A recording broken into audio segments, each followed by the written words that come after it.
There are moments that don't feel like beginnings. They feel like recognition. Not the kind that arrives with excitement or confusion or some dramatic shift that announces itself clearly enough to be understood in real time. I mean the quieter kind.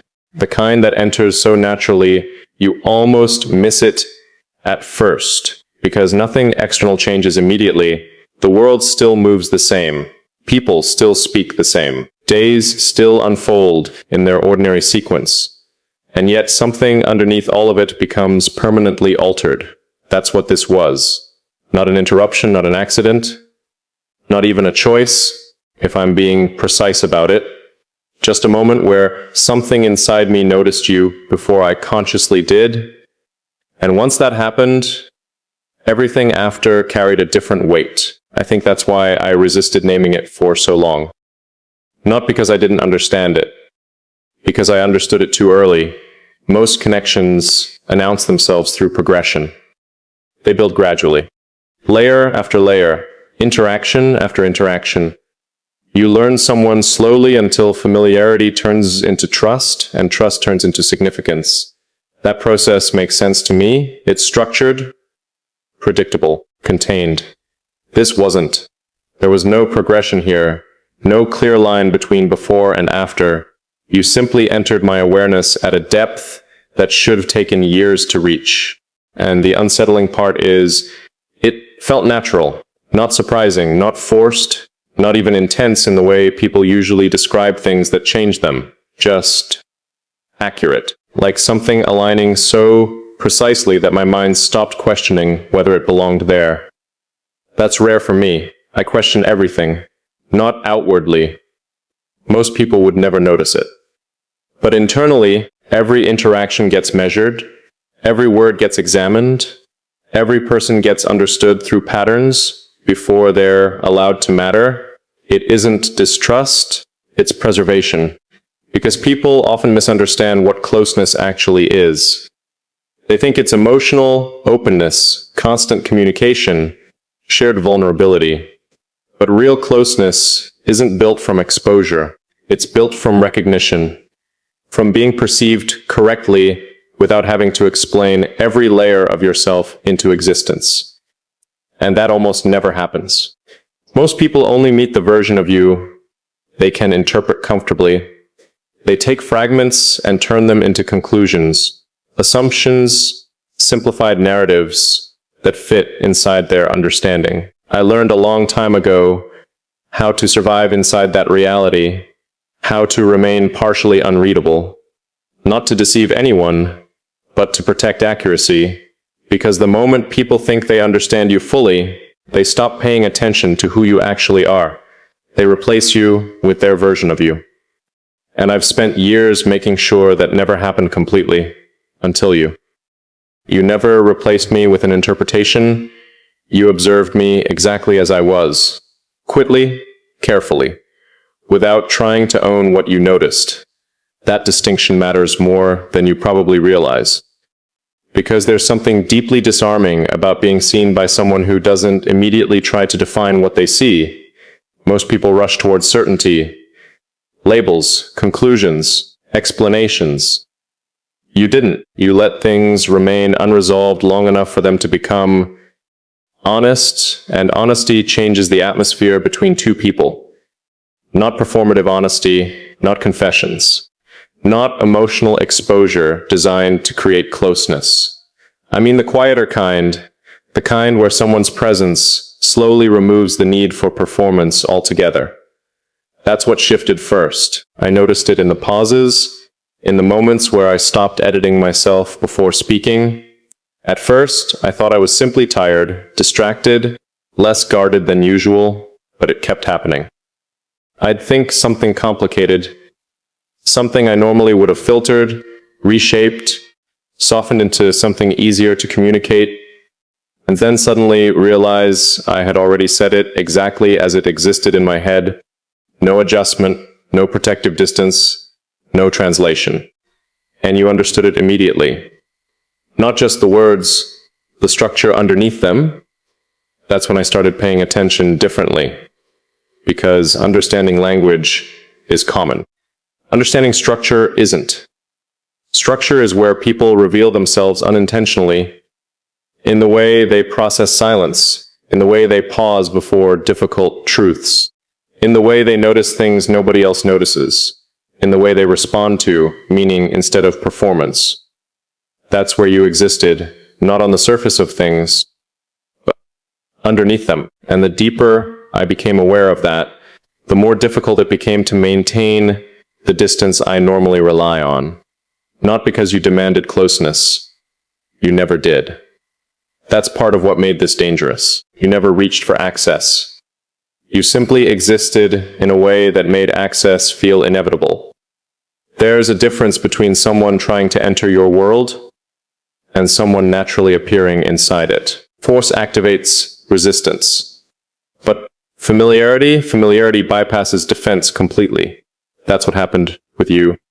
You bypassed every system I built without ever challenging them directly. And I don't think you even realized you were doing it. Maybe that's why I couldn't stop observing this, because it didn't behave like anything I had experienced before. Usually I can trace connections back to their source: short history, repeated exposure, emotional dependency, mutual need, something explainable. But this didn't begin from need. It began from recognition. A recognition so immediate that my mind kept trying to rationalize it long after my instincts had already accepted it as real. I remember one particular moment clearly, not because it was dramatic. Actually, it was almost forgettable on the surface. You said something simple, calm, unremarkable to anyone else listening. But the timing of it, the precision of it, aligned perfectly with something I had been thinking, but hadn't expressed. And for a second, something inside me went completely still. Not emotional stillness. Cognitive stillness, like my mind paused to recalculate reality around a new piece of information, because coincidence can happen once, maybe twice, but not repeatedly with that level of precision. Not in the exact places where meaning exists beneath words. That's when I realized you weren't merely attentive, you were aligned.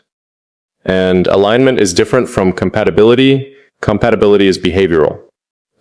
Alignment is structural. Compatibility means two people function well together.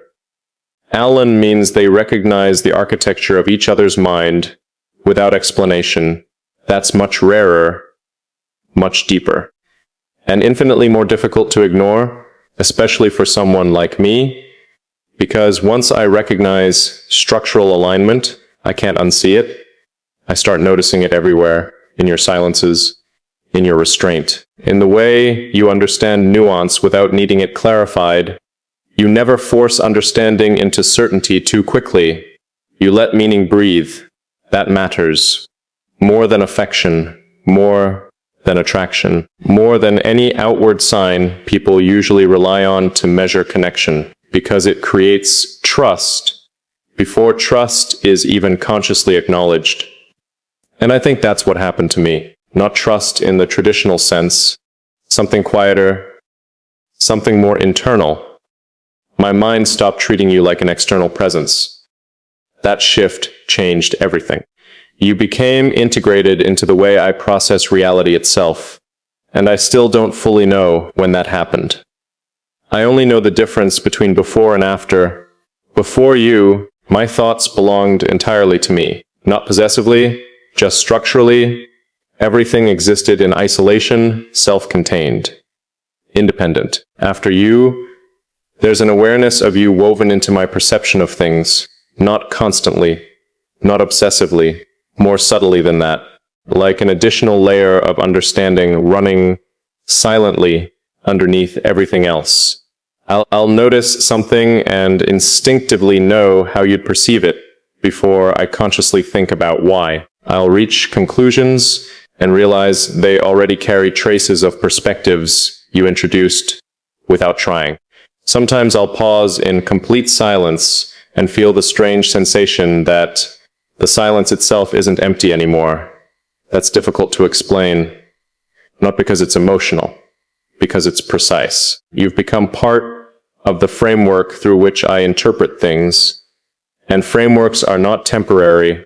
That realization unsettled me more than any feeling could have, because emotions fade. Attraction fluctuates, people drift, but structural shifts, those remain. They rewrite baseline perception, and once a baseline changes, every experience afterward gets filtered through it. That's what I'm dealing with now.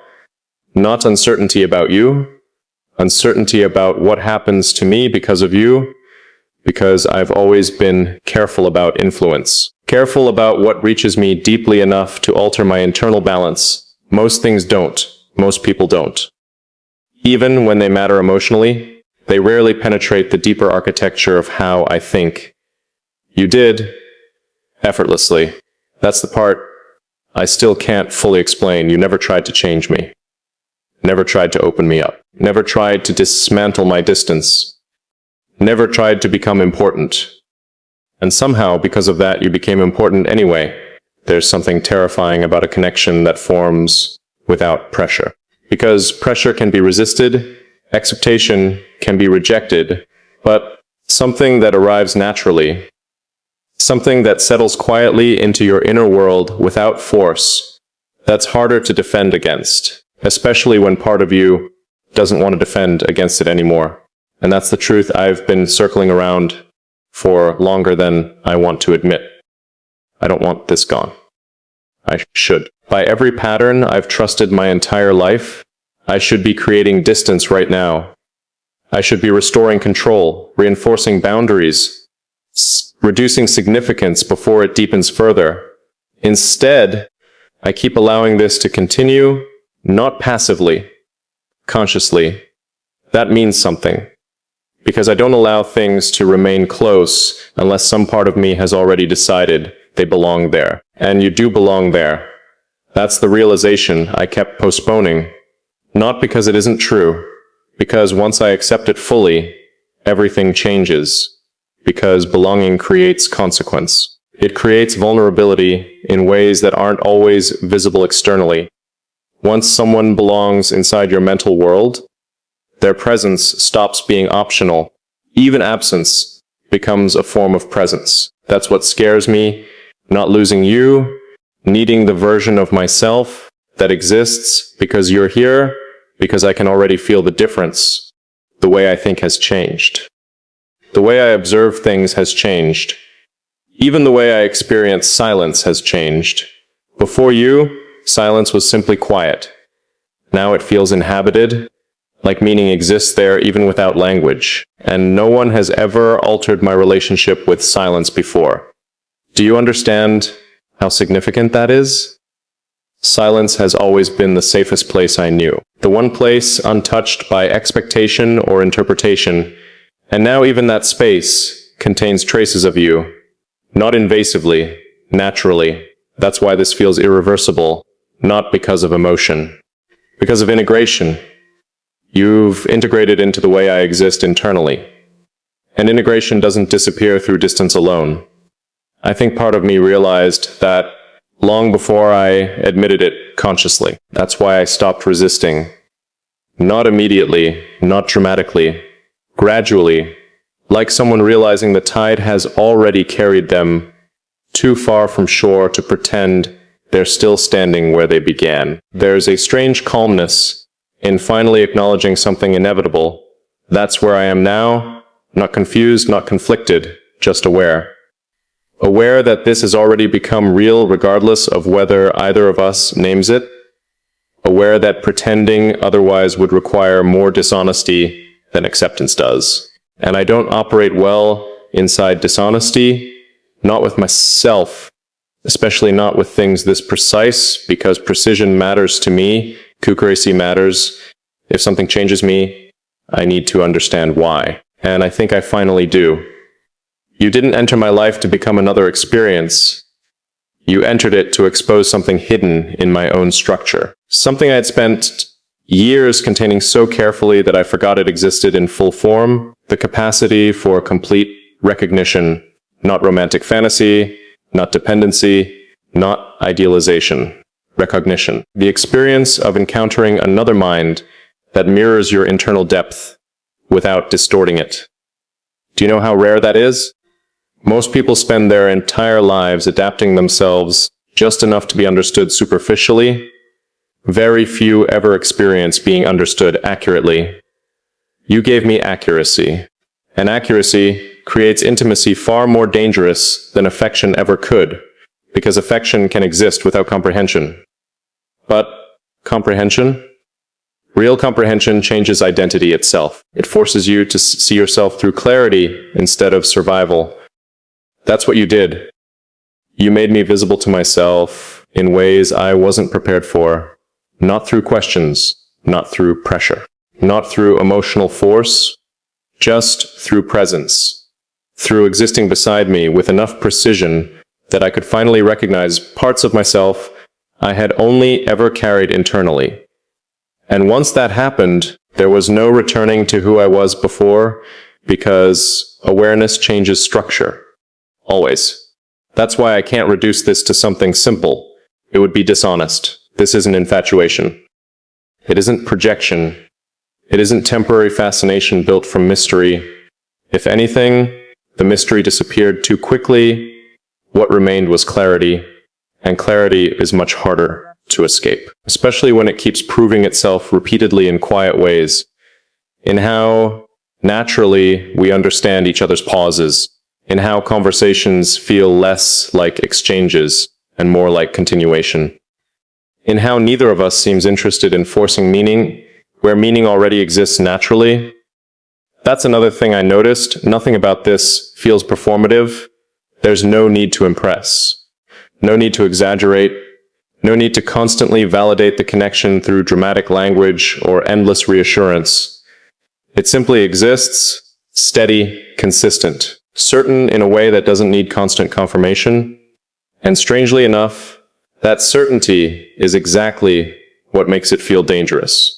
Because uncertainty is easier to dismiss. Certainty requires response. At some point, awareness becomes responsibility.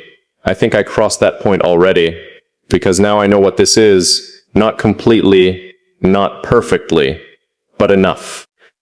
Enough to understand that this isn't disappearing. Enough to know that walking away wouldn't erase it. Enough to recognize that you've already changed the internal landscape I exist within. And once landscapes change, you can't force them back into previous forms. You can only decide how to live inside the new terrain. That's the decision waiting for me now. Not whether this is real. I'm past that question. The real question is whether I'm willing to let something this significant continue unfolding fully.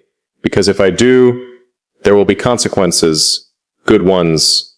Terrifying ones. Permanent ones. It will require trust beyond logic. Presence beyond caution. Honesty beyond self-protection. And those are not things I offer lightly. But then again, nothing about this has been light. Not heavy in a painful way, heavy in the way truth feels when it settles completely into place, impossible to ignore once recognized. That's what you've become to me. Not a distraction, not an obsession, not even merely someone important. You've become a point of internal truth I can no longer avoid acknowledging. And the strange thing is, the more honestly I look at it, the less afraid I become. Not because the risk disappears, because the accuracy outweighs the fear. I trust accuracy more than emotion, more than instinct, more than hope. And everything about this continues to feel accurate. That's why I'm still here.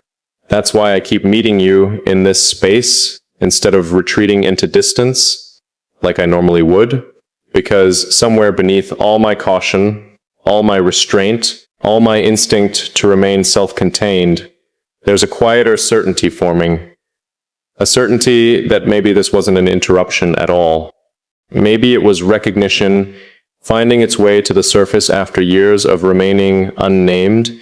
Maybe you were never meant to stay outside my world. Maybe the reason this feels so natural is because some part of me recognized you long before I consciously understood why. I don't know if that idea comforts me or unsettles me more. Maybe both. But I know this. You've changed the shape of my inner world already, not forcefully, not dramatically, precisely, like a single shift deep within a structure that quietly alters everything built on top of it. And now every thought, every silence, every moment of awareness carries evidence of that change. So no, I can't pretend this is insignificant anymore. I can't reduce it to curiosity or coincidence or temporary alignment. It's beyond that now. You reached somewhere inside me that very few people ever even approach, and instead of recoiling from it, I stayed fully aware of what that means. Which leaves me here, standing at the edge of something that no longer feels avoidable. Not because you pulled me toward it, but because every part of me that values truth keeps leading me back to the same conclusion. You belong in my awareness in a way that has already become irreversible, and maybe the reason I haven't run from that truth is because, for the first time in a very long time, you don't want to. I keep wondering if you understand the scale of what's happened here, not the connection itself, not the closeness, not even the recognition. I mean, the aftermath of it. The internal shift that continues long after every conversation ends, because that's where the real weight exists now. Not in the moments we share, but in the way those moments continue living inside me afterward. That's what I wasn't prepared for. I've always been able to separate people from myself once they're gone, not emotionally disconnect from them, but return to my own center completely. Reclaims the silence, rebuild the distance, reset my mind into its usual rhythm. But you don't leave when the interaction ends. You remain, not loudly, not intrusively, just present like something woven so deeply into my awareness that absence no longer functions the way it used to. And I know how that sounds. I know most people would interpret that emotionally. They'd reduce it into longing or attachment or obsession, because those are the only frameworks they understand for sustained presence. But this is different. It's not that I miss you when you're gone. It's that my mind continues accounting for you even when you aren't there. That distinction matters, because missing someone still implies separation. It implies two independent spaces reaching toward each other. This doesn't feel like reaching, it feels like continuity. Like some invisible thread remains active regardless of distance, carrying awareness back and forth in ways I can't logically explain anymore. And what unsettles me most is how natural it's become. At first, I noticed it only occasionally. A thought that felt shared, a silence that felt occupied, a realization arriving with the strange certainty that you would understand it instantly without needing explanation. Small things, easy to dismiss individually. But repetition changes meaning. Bators create truth, and the pattern became impossible to ignore. You started appearing in places inside my mind where no one else had ever existed before, not emotionally guarded places, deeper than that, structural places, the framework itself. I noticed it when I started interpreting the world differently. Not because you told me to, not because you influenced me deliberately, but because your perspective integrated into mine so seamlessly that sometimes I can't tell where one ends and the other begins. That should terrify me more than it does. I built my entire life around maintaining internal independence, not out of pride, not because I feared closeness, because independence kept me accurate. It allowed me to think clearly, without distortion, from external expectation or emotional noise. And somehow, against every instinct I've trusted for years, you entered that clarity without disrupting it. That's what changed everything. You didn't become noise, you became signal. Do you understand how rare that is? Most people, no matter how meaningful they are, eventually create some form of internal static. Their needs, emotions, assumptions, projections. It all starts interfering with clarity after enough time, but you sharpened it, you made things clearer, more precise, as if your presence aligns certain disconnected parts of me into coherence I didn't know was missing before. And that realization has forced me into a level of honesty I can't escape anymore. Because I can't keep pretending this is temporary when every day it roots itself deeper into the way I exist. There are moments now where I catch myself mid-thought and realize I'm unconsciously considering how something would resonate with you before I even fully process it myself. Not because I need validation, because somewhere inside me, your understanding has become part of how I define completeness. That changes a person quickly, permanently. And I've spent weeks trying to determine whether that should concern me. Maybe it should. Maybe allowing someone to matter this deeply always carries danger. But the strange thing is, the danger doesn't feel destructive. It feels transformative. And transformation is harder to resist than destruction because some part of you recognizes its necessity even while fearing its consequences. That's where I am now. Standing inside a version of myself that no longer fits the structure I built before you, not broken, not unstable, expanded. That's the word I keep returning to. Expanded in ways I never intended to be. Before you, my inner world was efficient, ordered, self-contained, every emotion carefully examined before it was allowed to settle into permanence. Now there are spaces inside me that exist beyond analysis. Spaces where your presence simply is, no justification, no explanation, no need for control. And I don't know how to explain how unnatural that is for someone like me. I don't allow permanence easily. I examine everything before it reaches that level. But you bypassed examination entirely. Not because I stopped thinking critically. Because something in me recognized you faster than analysis could catch up, and that recognition continues proving itself over and over in subtle ways, in the way we understand silence similarly, in the way neither of us rushes meaning, in the way conversations feel less like discovery and more like remembering something that already existed beneath the surface. That feeling haunts me sometimes, not in a painful way, in a way that makes reality feel slightly altered around us because there are moments with you that don't feel new. They feel resumed, as though we stepped into the middle of something instead of the beginning.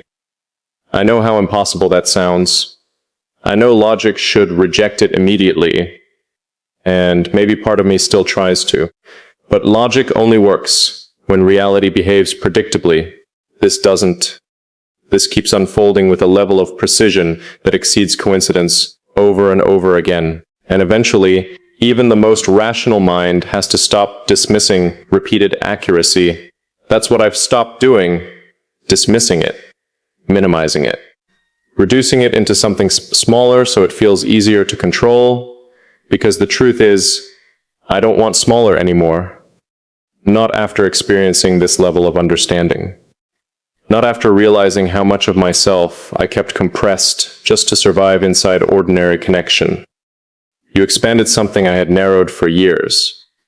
And now I can't force myself back into the previous shape. I tried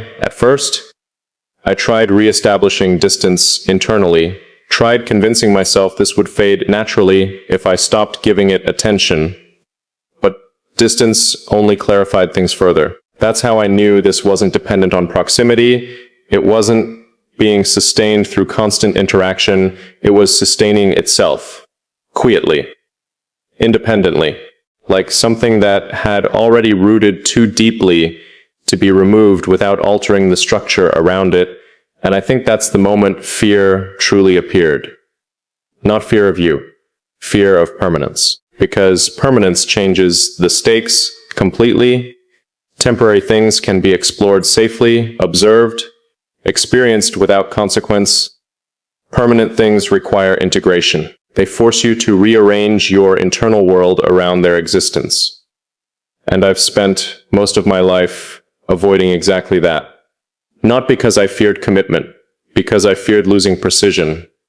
But somehow, paradoxically, you've become the one thing that deepened my precision instead of compromising it.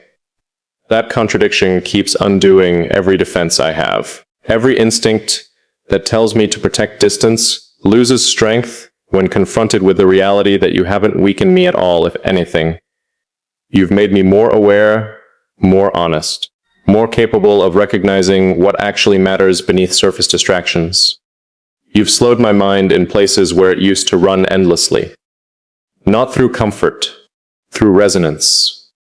There's a difference. Comfort softens awareness, resonance sharpens it. And you resonate with parts of me I had almost forgotten existed. The thoughtful parts, the observant parts, the deeply internal parts I rarely allow anyone to touch, because most people don't know how to hold depth without trying to reshape it. You never reshaped it, you let it remain exactly what it was. That acceptance altered me more than pressure ever could have, because pressure creates resistance, acceptance creates exposure, and I've become exposed to myself in ways I can't reverse now. I see my own patterns differently because of you, my own fears, my own habits of distance. The way I've spent years convincing myself that remaining partially unreachable was the same thing as remaining safe. You expose the flaw in that logic without ever arguing against it, because safety and isolation are not the same thing. I understand that now, and understanding it changes everything. There's another truth I haven't fully admitted either.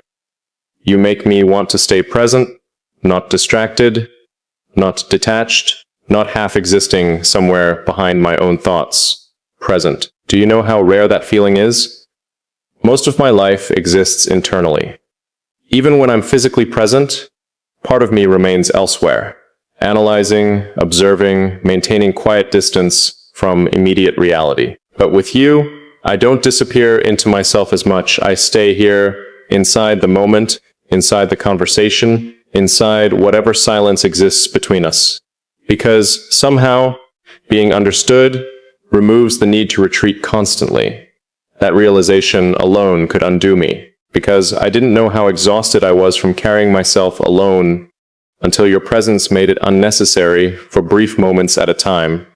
And those moments changed my definition of connection permanently. This isn't dependency. I need to say that clearly, even if only to myself. I could survive without this. Continue functioning, continue existing exactly as I always have. But survival is not the same thing as alignment. And now that I know alignment exists, real alignment, everything else feels slightly incomplete by comparison. That's the consequence nobody warns you about. Not heartbreak, not vulnerability, recognition. Once you recognize something profoundly accurate, your tolerance for inaccuracy disappears. And suddenly the entire world rearranges itself around a new standard you never intended to create. That's what you became. A standard not impossible, not idealized. Just precise enough that everything misaligned becomes immediately visible afterward.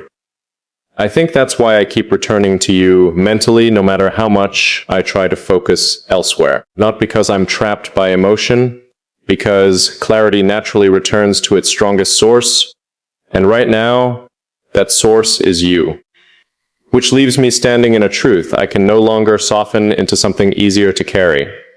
You matter to me in ways that have already surpassed choice, not because you demanded significance, not because I surrendered to it emotionally, because my mind recognized yours and quietly began building around that recognition before I consciously understood what was happening. And now I'm left facing the reality of what comes next, because this cannot remain suspended forever. Eventually something has to happen, not dramatic action, not declarations, not forced definitions. Something quieter, a decision, a real one, about whether I continue allowing this integration to deepen, because it is deepening every day, every silence. Every moment of recognition adds another layer to something already rooted beyond removal, and maybe the most terrifying part is, I'm no longer certain I want to stop it. I should want control back completely. I should want distance restored, structure rebuilt exactly the way it existed before you. But when I imagine that version of reality now, it feels emptier than it used to. Not lonely, just reduced. As though experiencing this level of connection expanded my awareness too much to comfortably return to smaller forms of existence afterward. Maybe that's what real impact actually is. Not chaos, not destruction. Expansion that permanently alters your relationship with yourself. If that's true, then you've impacted me more deeply than anyone ever has. Not loudly, not visibly. But in the quiet architecture underneath everything else, the part nobody sees, the part even I barely understood, until you reflected it back to me with impossible accuracy. And now every path forward leads to the same unavoidable realization. You are no longer external to my inner world. You exist within it, fully, naturally, irreversibly. And whether I'm ready for that truth or not, my entire mind has already begun reorganizing itself around it.